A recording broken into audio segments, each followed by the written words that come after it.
fiery horse with the speed of light, a cloud of dust, and a hearty hi-yo silver, the Lone Ranger.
With his faithful Indian companion Tonto, the daring and resourceful masked rider of the plains led the fight for law and order in the early western United States. Nowhere in the pages of history can one find a greater champion of justice. Return with us now to those thrilling days of yesteryear. From out of the past come the thundering hoofbeats of the great horse Silver. The Lone Ranger rides again. Come on, Silver. Let's go, big fellow. Hi-yo, Silver. Hi!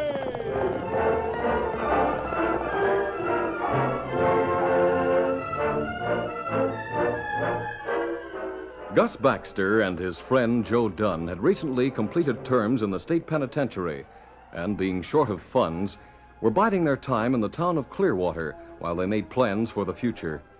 They were seated in front of the Antlers Hotel when the approach of a bearded prospector and his burro attracted the attention of Gus. Hey, Joe. Yeah, Gus? See that old prospector coming? Yeah, what about him? That's Sagebrush Kelly. Sagebrush Kelly? Yeah. Ever heard of him? Seems like I have. Just don't quite remember. What about him? He spent half his life looking for a lost mine. Oh, yeah, now I remember. He calls it the Golconda or something like that, don't he? Yeah. Yeah, the Spaniards are supposed to have found it a couple of 100 years ago. If they found it, then it's not lost. It's claimed that the Spaniards who found it were killed by the Indians who sealed it up. Yeah? Well, I don't believe those stories. There's no gold within 50 miles, maybe more than that. The old miner's bomb. I'm not so sure of that, Joe. He's going into the general store. Let's go and hear what he has to say. All right. Don't let on that we know who he is. I won't.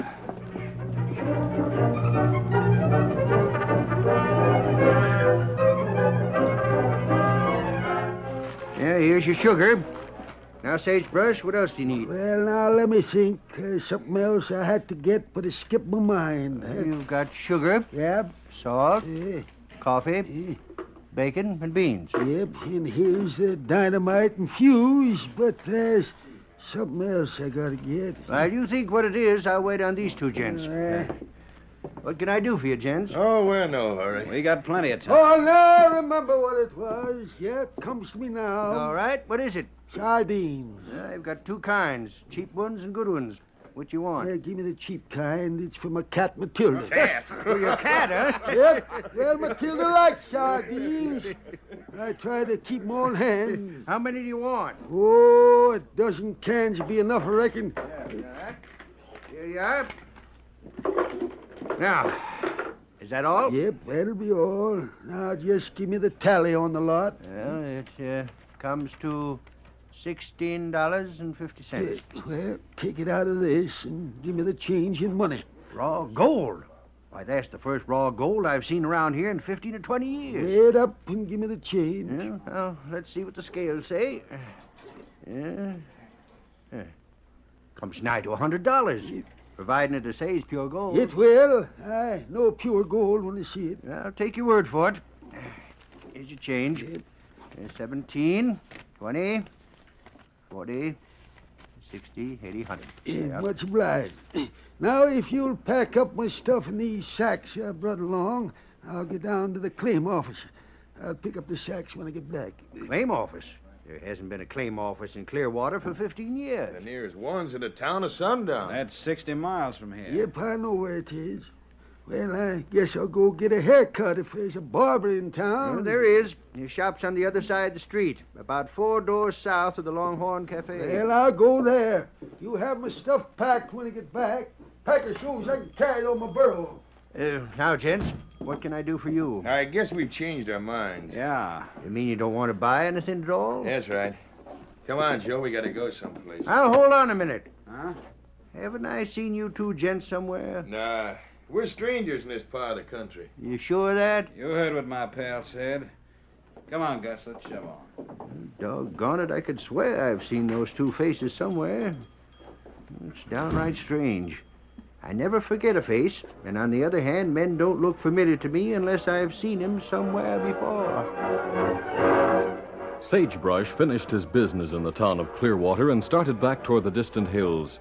Joe and Gus left town, too. But the memory of their faces remained to haunt the storekeeper. He was sure he had seen the two on some previous occasion. And finally, he remembered. By thunder. Now I remember where I've seen those two. I've got to go tell the sheriff right away.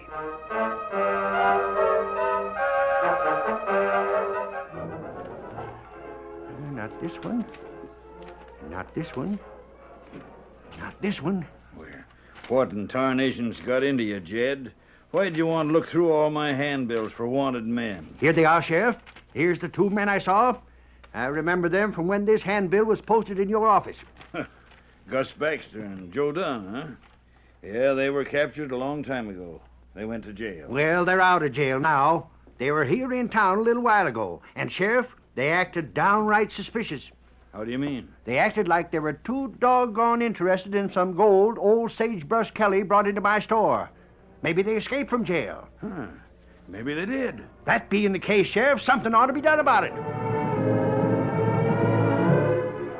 Later the same day, the Lone Ranger, his nephew Dan Reed, and the Indian named Tonto were camped in the hills a few miles from Clearwater.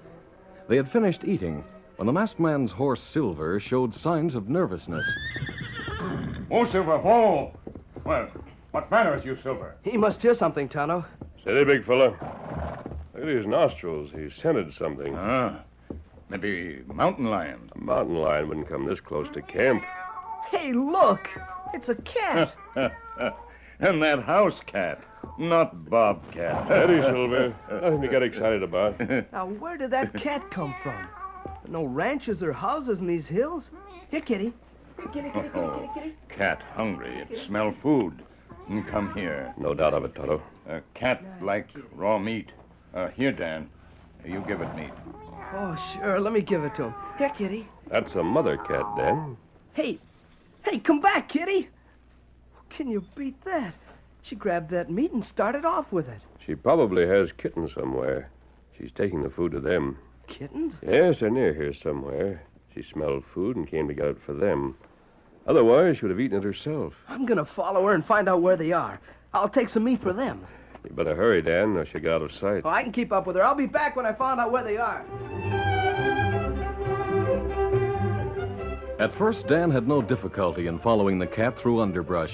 Then the land became more rugged and the brush grew thicker. His clothes were disheveled and his hands scratched, but he was determined to find the litter of kittens. Finally, he came into a small clearing high up on the side of the mountain. Oh, how much farther do we have to go, kitty? I'm all in.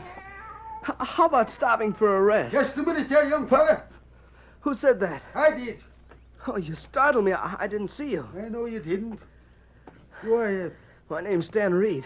What are you doing up here? I followed that cat up here. She came to our camp looking for food. You a camp? Where is it? Oh, over there beyond the ridge. We camped with friends. Did they send you up here to snoop around? No, of course not. I told you why I came here. I don't believe you. But I'm telling the truth. Well, see this meat? I was bringing it to feed the kittens. How do you know Matilda's got kittens? Well, she came to our camp and we gave her some food. She grabbed it and brought it here. So we guessed she had kittens she wanted to feed. You made up that story mighty quick, didn't you, Sonny? What makes you think I made it up? If you know Matilda's got kittens, it proves you've been snooping around here while I was in town today. I've got no reason to snoop around here. What have you got to hide? Don't you get sassy with me, Button. I'm asking the questions. Now I want to know more about these friends of yours. As Dan tried to explain to the suspicious old prospector that he had been prompted by purely humanitarian motives, two men on horseback came up through the draw at the base of the mountain. Can you still make out the hoof prints of that burro, Gus? I've lost them myself. Yeah. Pick up a hoof mark now and then. Good enough to know we haven't lost the trail of the old coot. You've got better eyes than I have. Now, you keep your eyes peeled ahead of us. I'll follow the tracks. We don't want to run into Sagebrush Kelly unexpected. You'll open up on us with a rifle. Yeah, I reckon so. Gus. Huh? Think that storekeeper got suspicious of us when we were in there today? Nah, he didn't pay us any heed. I cut out the gab and keep a watch for Sagebrush Kelly. I got a hunch we're getting close to him. And if he sees us first, he may get the drop on us. Right. Get him. Come on. Get up.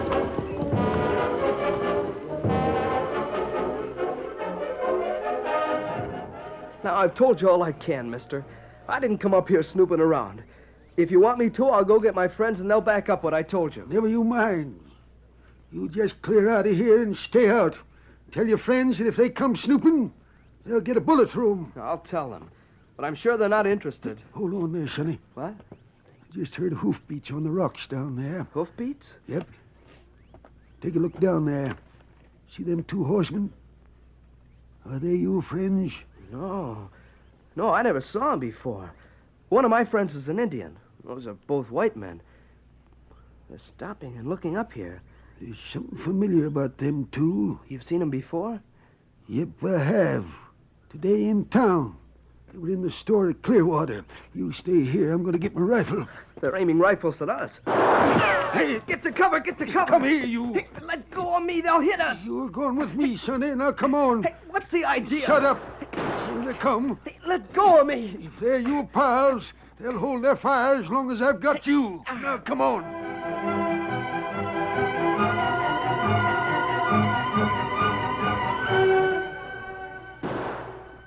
Otto, did you hear those shots? You hear him? They came from over the ridge.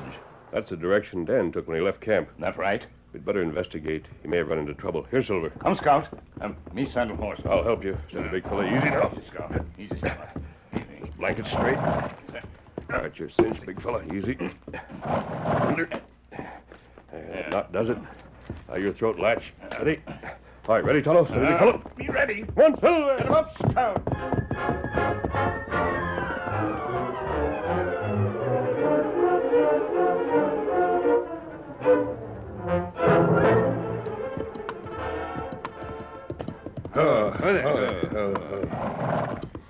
You see anything of them, Joe? No, they just disappeared into thin air. Tell you to keep your eyes on them. Next thing we know, that old coot will open up with a rifle. They must be hid in the bush around here. Let's take a look around. Right. Steady, boy. I'd like to know who that kid is. Me too. He didn't act like he wanted to go with Sagebrush when he took to cover. Keep your gun ready and shoot at the first thing that moves. Yeah, I will. Hey, do you see something moving down there just ahead of us? Yeah, I'll get him. Dang, you missed him. Come on, Joe. After him.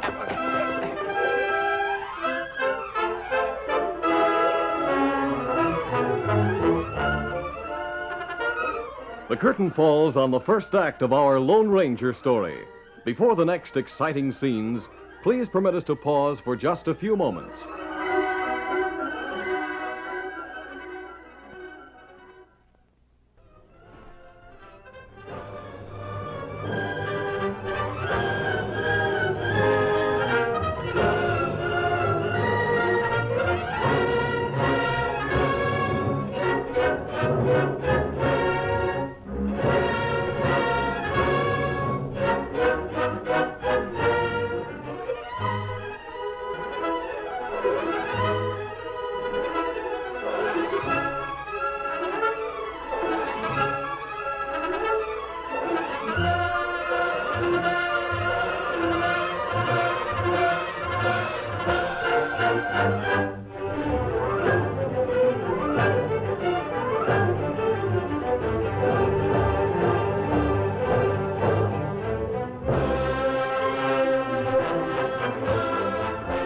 Now to continue our story. Gus Baxter and Joe Dunn were searching for Sagebrush Kelly and Dan Reed when they saw something move in the underbrush. Joe Dunn fired point blank with his 6-gun, but the object moved quickly and they started in pursuit. Hey, you couldn't hit a barn, Joe. I fired point blank at it, whatever it was. You didn't hit it, though. Hey, hold up. What's the matter? You know what you were shooting at? Well, I didn't see anything. Only saw something move in the brush. You see that cat yonder? That's what you were shooting at. Why, the ornery critter. I'll Yeah, get him. lay off. We didn't come up here to shoot cats. Save you that we may need it. I'd like... Hey, I heard something right over there in that thicket. Yeah, I heard it, too. It's the old man's burrow. Yeah, I can make it out now. The old man hasn't had time to take off the pack saddle. Now, let's find Sagebrush and the kid. They gotta be around here somewhere. Yeah, they're probably laying for us with a rifle. You know, Joe, I got a hunch. Hunch? Yeah. If that old critter did find the lost Golconda mine, it's got a secret entrance. If that's the case, they're inside of it right now. And let's find the secret entrance. Yeah, that's easy said. A lot of folks have tried to find it for more than 200 years. Yeah, but come on, we'll look around. That's what we're here for. Hey, Gus. Yeah? Do you hear horses? Yeah, I do. They're coming this way, too. I see them now. Look, way down there in the valley. 2 hombres riding this way. You see them? Yeah, a white horse and a paint. Hey, ain't that big fella wearing a mask? Yeah, he is. And the other's an Indian. Joe, them's a pair that put us in state's prison 2 years ago. Huh? That's the Lone Ranger and his Indian friend. Well, I'll be... Say, Gus, this is our chance to square the deal. We'll pick them off as they ride up here. Yeah, wait, Joe. First, let's get our horses to cover. We have plenty of chance to wing them off. But I want to find out what they're up to. Now, come on, but don't let them see you. Meanwhile, just as Gus and Joe had suspected, Sagebrush had led Dan through a crevice in the towering cliff, which was actually the entrance to a hidden mine tunnel. Now, in its safety, Dan and Sagebrush had quickly come to know each other better. Why in thunder didn't you tell me your friend was a Lone Ranger? 'Cause I didn't know who you were. You acted so strangely, you might have been a bandit. Oh, Dan, I'm just a harmless old prospector. And why did those 2 men try to kill us? I've got it figured out. See, everybody knows I've been looking for the lost Golconda mine for 20 years. They figured I'd found it, and they were going to kill me and jump my claim. Is this the lost Golconda? I thought it was when I run into it a week ago, but it's not. All there is here is this old tunnel. It's not worth the effort to work it. I was just waiting until Matilda's kittens got a little bigger before I moved on. I reckoned it was about time I got some sense in my head and quit looking for the lost Golconda. Hey, I heard something. Oh, that's just Matilda coming into her kittens. I see her now. I guess I'm jumpy. Here, Kitty. Here, Kitty. Come here. She's scared about something. Look how big her tail is. Yeah, those men must have scared her. See, Dan, I hear somebody coming. Yeah, so do I. They found the entrance. Hand me my rifle. Here it is. I'd be ready for him. Now put out that candle. Right. Hey, listen. Say, he called your name. Here I am back in the tunnel. Say, what are you up to? That's the Lone Ranger. He's found us.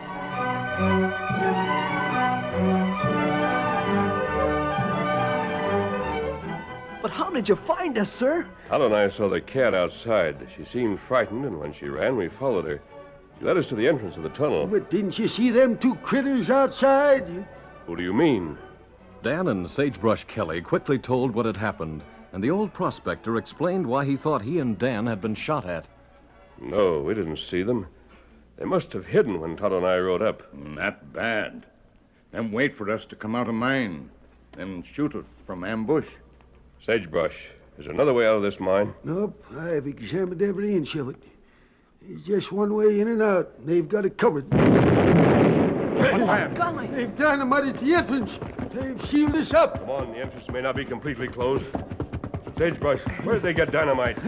I bought it in town today. It was on my burro. They must have found it. The dust, I can hardly breathe.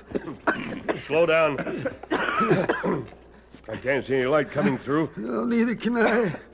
We're sealed up, just like in a coffin. Sagebrush, you must have a pick and shovel in here. We can try to dig our way out. You're wrong about that. But you're a prospector. Yes, I know. But I was fixing to pull out of these diggings, as I told Dan. I took my mining gear outside to put on the pack saddle less than 30 minutes ago. What we do, Kimasabi? Right now, let's get back out of this dust. We'll be able to think where the air is better. Come on, all of you.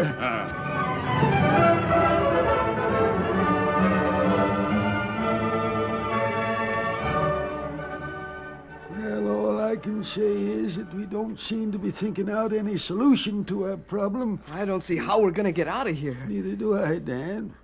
But I was in hopes that your masked friend would come up with some idea. What are you looking at? Who, me? No. I've been watching Matilda's kitten. What in tarnation have the kittens got to do with it? Matilda had a number of kittens, didn't she? Well, sure she did. 7 of them. What about it? Here we sat facing slow death by starvation or something, sealed up inside a mine, and you're wondering how many kittens Matilda had. Where are they, Sagebrush? Why? Where are they? Why, right over there. There's one of them there. That's right. There was 7 of them. Where'd the other 6 go? They was too little to wander away by themselves. Oh, they're old cats. Hey, Matilda, where have you been? Where's the rest of your family? Now, wait a minute, Sagebrush. Just watch her. Animal instinct is a wonderful thing. Sometimes when a mother cat is greatly disturbed, she'll move her kittens to a safer place. She's picking up the last one right now. I wonder where she's going to take it. Come with me, Dan. Bring the candle. I'm right with you. Yeah, I'm going too. We all follow cat. Look, she's going into a crevice. Yep. It's no bigger than your foot. Only a cat could get through it. Cat gone now, and we not follow it. We're no better off now than we was before. Dan, let me have that candle. Here it is, sir. Oh, thanks. Hey, look here, Sagebrush. Yeah, what do you see? This is a slab of granite. It's not like the other rock formation in this tunnel. By golly, you're right. Why, it looks like a door. The explosion and its impact on the air has loosened it. Here, Dan, take the candle. Right. Toto, What me do? put your shoulder to the slab. Now together. Look out, jump, Toto!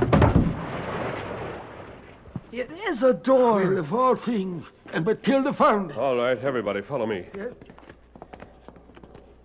Golly, a big room. It looks like the inside of a church. Hey, will you look at it? It's streaked with veins of gold, pure gold. Why, it's a lost gold conjure I've been looking for half my life.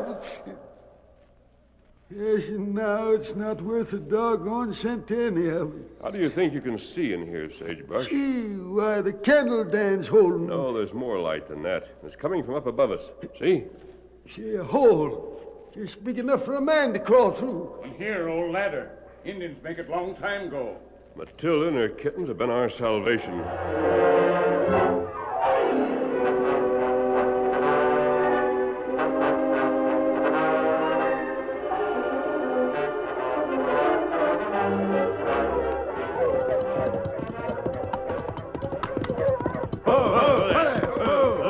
As the sheriff and his party drew their horses to a halt, they saw Scout and Silver standing where the Lone Ranger and Tonto had left them. The sheriff and Jed thought the horses belonged to the outlaws. They wasn't riding them horses when they left Clearwater, Sheriff. I know they weren't, Jed. Wonder whose horses these are. That white one's about the finest stallion I ever saw. There's something familiar about him. I'd swear I'd seen him before. Let's look him over. Steady. Stay where you are. Get your hands up. What the... Hey, it's them. Yeah, it's us. We saw you trailed us with them bloodhounds. Come on, Joe, and keep them covered. Where's Sagebrush Kelly? If you killed that old prospector, you'll hang for it, both of you.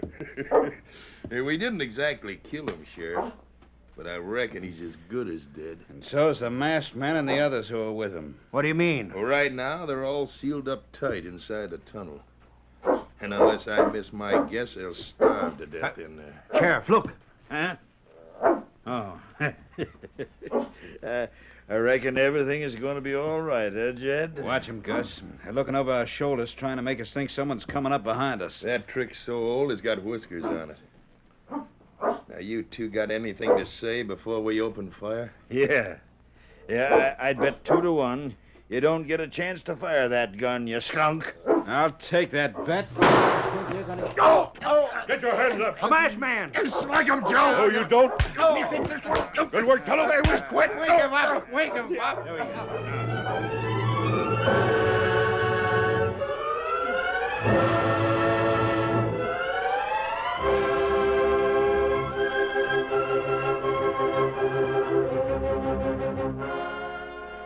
Well, Sheriff, I guess you have everything in hand now. Dan and Tonto and I'll ride back to our camp. Just over the ridge there. Yep, I can take care of them from now on. And Jed and me are mighty obliged to you for what you did. We sure are. We'd have been goners if you hadn't showed up when you did. Them bloodhounds wouldn't have done you no good. As far as I'm concerned, they're not worth a keep. Takes a good cat like Matilda to help a fella out. Hey, stop that fight. Get that cat off them dogs. Just try it, Jed Foster. Matilda don't want no bloodhounds hanging around here. And from now on, what Matilda wants, she gets.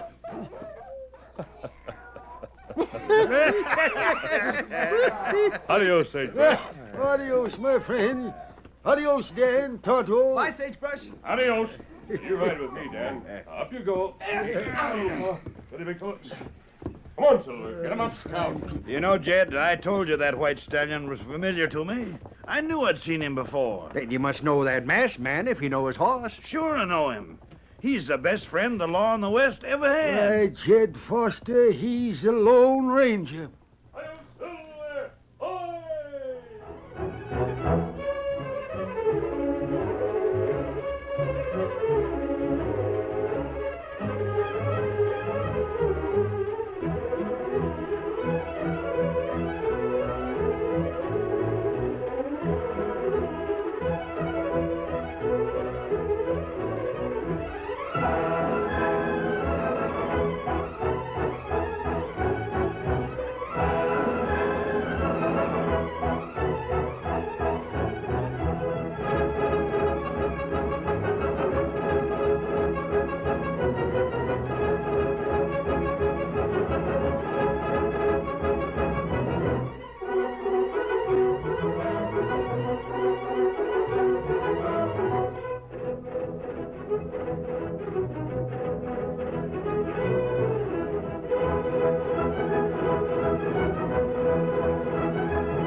This is a feature of the Lone Ranger Incorporated, created and produced by George W. Trendle, directed by Charles D. Livingston, and edited by Fran Stryker. The part of the Lone Ranger is played by Brace Beamer.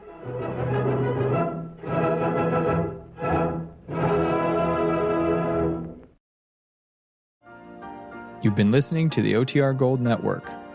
Find more classic radio at otrgold.com.